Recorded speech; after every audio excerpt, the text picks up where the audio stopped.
तो भाई अब ऑफिशियली जो है डेयरडेविल वो एमसीयू का पार्ट बन चुका है शी हल्क के एपिसोड नंबर 8 के साथ, जिसका हम सबको बहुत ज़्यादा बेसब्री से इंतजार था।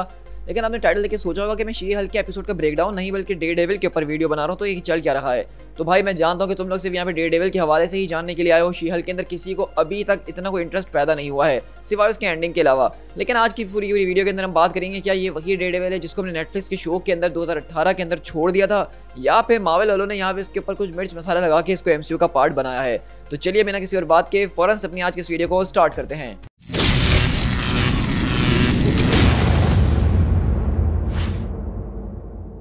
तो इसके अंदर तो कोई सरप्राइज नहीं है कि डेयरडेविल की पूरी जो एंट्री है यहाँ पे शी हल्क के अंदर वो एक तरह का सरप्राइज थी, क्योंकि हम सब इसके ट्रेलर्स को देख के और रूमर्स को सुन के थक चुके थे और बस इंतजार कर रहे थे। और यहाँ पे जिस तरीके से आज मैट मेडॉक को जो है कोर्ट रूम के अंदर लेकर आया गया, उसकी एंट्री दिखाई गई, वो मुझे बहुत ही ज्यादा पसंद आई, क्योंकि मैट मेडॉक की सबसे ज्यादा जो जबरदस्त पर्सनैलिटी नजर आती है आपको वो कोर्ट रूम के अंदर आती है। और इस बात के अंदर कोई डाउट नहीं है कि जिस तरीके से यहाँ एमसीयू के इस एपिसोड के अंदर हमने डेयरडेविल की कोर्ट वाली पर्सनैलिटी को देखा तो मुझे उससे कोई शिकायत हो। ये बिल्कुल स्ट्रेट फॉरवर्ड, कॉन्फिडेंट, अपने क्लाइंट के बारे में सारी की सारी इन्फॉर्मेशन को होल्ड करना और सामने वाले के क्लाइंट के दिल के अंदर झांक के देख लेना कि वो सच बोल रहा है या झूठ। तो ये वही सारी की सारी चीजें जो कि डेयरडेविल आम नॉर्मली तौर पे करता आया है अपनी डेयरडेविल सीरीज के अंदर भी। तो यहाँ तो मुझे कोई शिकायत नहीं है डेयरडेविल के इस वाले कैरेक्टर से। लेकिन बात इतनी ज़्यादा सिंपल नहीं है, क्योंकि हमने देखा कि जैसे जैसे हम आगे जाते गए, चाहे हम उसके कॉस्ट्यूम की बात करें, उसके एक्शन की बात करें, या फिर उसके पूरे के पूरे ओवरऑल बिहेवियर की बात करें, तो वो हमें काफ़ी हद तक चेंज नजर आया है। भाई हम इस बात को जानते हैं कि डेयरडेविल भैया बहुत ज़्यादा खूबसूरत हैं, किसी भी लड़की को अपनी बातों में यूं ले आते हैं और लड़कियों के पीछे पागल हो जाती हैं। लेकिन आज तो हद ही हो गई है।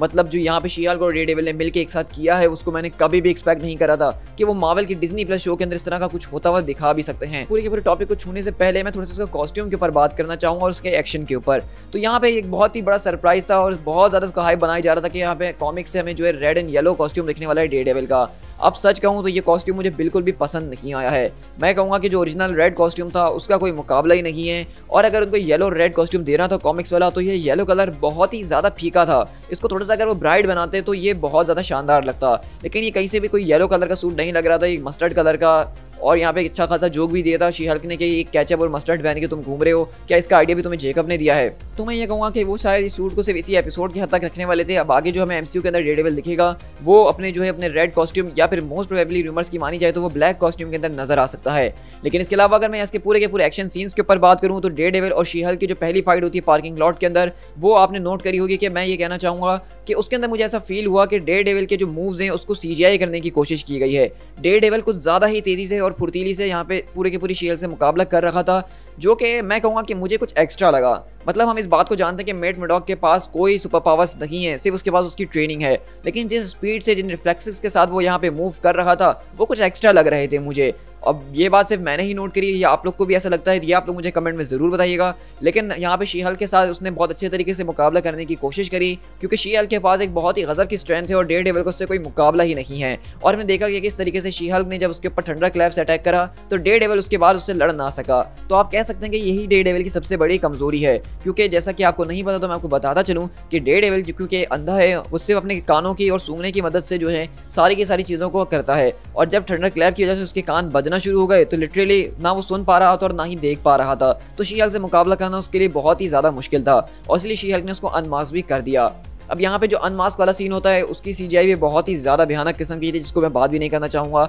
लेकिन यहाँ पे जो मज़ेदार चीज़ मुझे लगी वो ये लगी कि जब शी हल्क उससे पूछती है कि तुम कौन हो, तुम क्या करते हो, तुम कहाँ से आए हो, तो डेयरडेविल अपना इंट्रोडक्शन ज़बरदस्त तरीके से करवाता है और साथ साथ पीछे डेयरडेविल की ओरिजिनल नेटफ्लिक्स वाली थीम बज रही होती है। तो ये बात तो मैं एक्सेप्ट करूंगा कि यहाँ पे तो भाई मेरे गूज बम्स आ गए थे, पूरे की पूरी नॉस्टैल्जिक फील आ गई थी। जो हम पूरे के पूरे शोज़ को देखते हुए आए नेटफ्लिक्स के, उसकी थीम को सुनना इस तरह से शी हल्क के अंदर मज़ा ही आ गया लिटरली। इसके लिए मैं इनको फुल मार्क्स देना चाहूँगा जो उन्होंने यहाँ पे माहौल बनाया। फिर इसी के बाद अगर हम अपने अगले एक्शन सीक्वेंस की बात करें जो कि लीव फ्रॉग की पूरे के पूरे घर के अंदर था या उसके सेव हाउस के अंदर, जहाँ पे उन्होंने जेकब को बेसिकली किडनैप किया हुआ था, तो यहाँ पे भी हमने डेयरडेविल की पावर्स को देखा कि किस तरीके से वो बिल्डिंग के ऊपर खड़े खड़े बता रहा था कि कहाँ कहाँ कितने बंदे मौजूद हैं, उनको किस किस तरीके से वो कितनी देर में गिरा सकता है।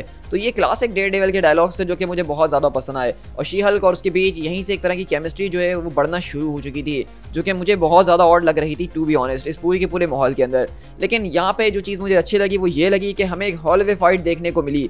मतलब डेयरडेविल की सबसे ज़्यादा क्लासिक फाइट जो मानी जाती है डेयरडेविल सीरीज़ के अंदर वो हॉलवे फाइट है, जहाँ पे वो दरवाजे दीवारों को फाड़ता हुआ लोगों को मार रहा होता है बिना किसी वेपन के, सिर्फ अपने हाथों के जरिए। और उससे कुछ मिलती जुलती, उस लेवल की तो नहीं लेकिन मिलती जुलती हमें एक फाइट देखने को मिली और मुझे बहुत ज़्यादा पसंद भी आई। और हमें उससे भी बेहतर फाइट मिल सकती थी उसी के अगले सीन के अंदर, लेकिन शी हल्क वहाँ पे अपनी एंट्री मार के सबको ठंडा कर देती है।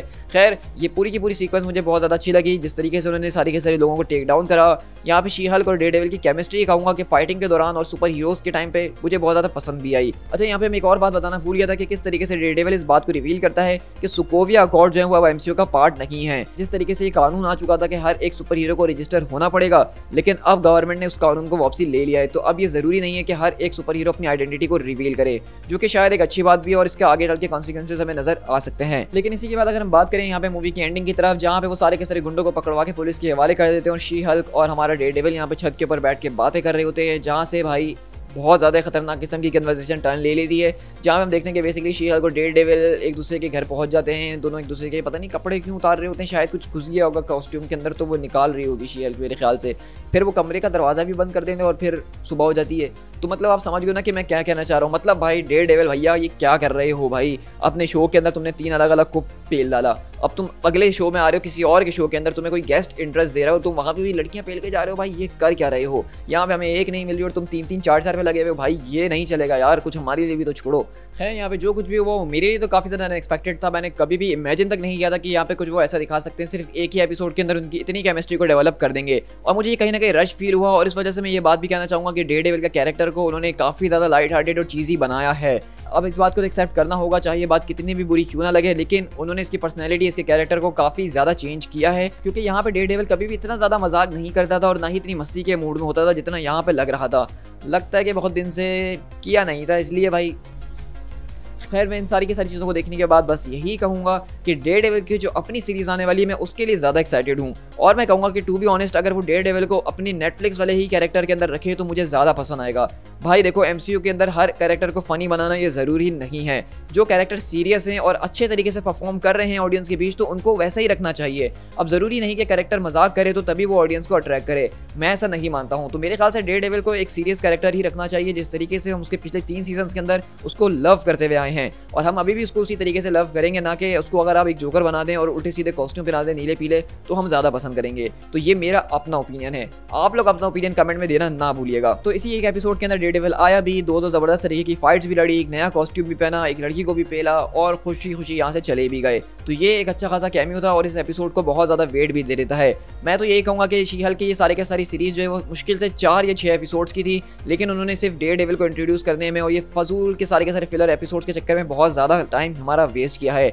लेकिन इसकी एंडिंग काफ़ी ज़्यादा मज़ेदार लग रही है, जो कि फिनाले को इंटरेस्टिंग बना देती है। और जब फिनाले रिलीज़ होगा तो हम एक पूरे के पूरे सीरीज़ का ओवरऑल ब्रेकडाउन करके उसका रिव्यू देंगे ही, क्योंकि मैंने आज भी नहीं सोचा कि इतना ज़्यादा इंपॉर्टेंट है शी हल्क के ब्रेकडाउन को बनाना। So guys with that being said मैं इस वीडियो को यहीं पर रैप अप करता हूं। तो आप लोग मुझे जरूर बताइएगा कि आपको डेयरडेविल का कैरेक्टर एमसीयू के अंदर कैसा फील हो रहा है, क्या आप इसको लेके पॉजिटिव हैं, नेगेटिव हैं, जो कोई भी ओपिनियन है कमेंट में शेयर करो, डिस्कशन करते रहेंगे। अगर वीडियो पसंद आई तो लाइक करना, अपने दोस्तों के साथ शेयर करना ना भूलना, और अगर चैनल पे फर्स्ट टाइम आ रहे हो तो चैनल को सब्सक्राइब कर देना, मतलब ये भी कोई बोलने वाली बात है। और इसी तरह मैं अपने चैनल के ऊपर ऑसम वीडियोस को बनाते रहता हूं, जहां पे हमने नेमोर के ऊपर एक बहुत ही ज्यादा डीप डिस्कशन करी है और ब्लैक पैंथर 2 के ट्रेलर का ब्रेकडाउन भी करा है, तो उसको चेकआउट करना ना भूलना। साथ साथ मुझे फेसबुक, इंस्टाग्राम और ट्विटर पे फॉलो कर लेना, जहां पे मैं कॉमिक्स, मूवीज और हर चीज के हवाले से अपडेट्स आपके साथ शेयर कर ही रहा होता हूँ। So guys this is P tiger, मिलते हैं हमने किसी और वीडियो के साथ। Till then thank you.